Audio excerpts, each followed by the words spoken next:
बिस्मिल्लाहिर्रहमानिर्रहीम। इससे बड़ी दुआ कौन सी हो सकती है।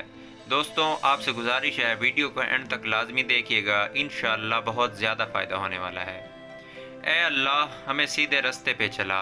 ए अल्लाह, हम गुनाहगार हैं, सियाकार हैं, बदकार हैं, तेरे अहकाम के नाफरमान हैं, ना शुक्रे हैं, लेकिन मेरे महबूद तेरे नाम लेवा बंदे हैं। तेरी तौहीद की गवाही देते हैं। तेरे सिवा कोई इबादत के लायक नहीं है, तेरे सिवा कोई बंदगी के लायक नहीं है, तेरे सिवा कोई तारीफ़ के लायक नहीं है।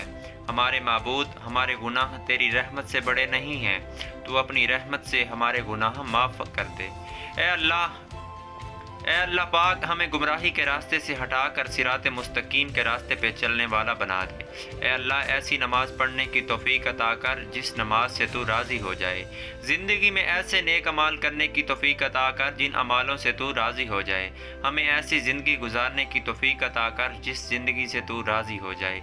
ईमान पे ज़िंदा रख और ईमान पे ही मौत अता कर। ए अल्लाह, हमें तेरे हकाम की फरमाबरदारी करने वाला बना। ए अल्लाह, हमारी परेशानियों को दूर कर दे। ए अल्लाह, जो बीमार हैं उन्हें शिफाए कामिला अता फरमा। आमीन आमीन या रब्बिल आलमीन।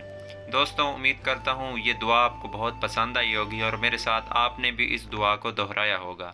दोस्तों, इस दुआ को सदका जारिया समझ कर आगे शेयर करें, क्योंकि जहाँ तक ये दुआ जाएगी तब तक हमें सवाब मिलता रहेगा। आपकी मोहब्बत का बेहद शुक्रिया। वीडियो अच्छी लगे तो चैनल को लाजमी सब्सक्राइब कर लें। मिलते हैं एक नई वीडियो के साथ। मुझे इजाज़त दें। अल्लाह हाफिज़।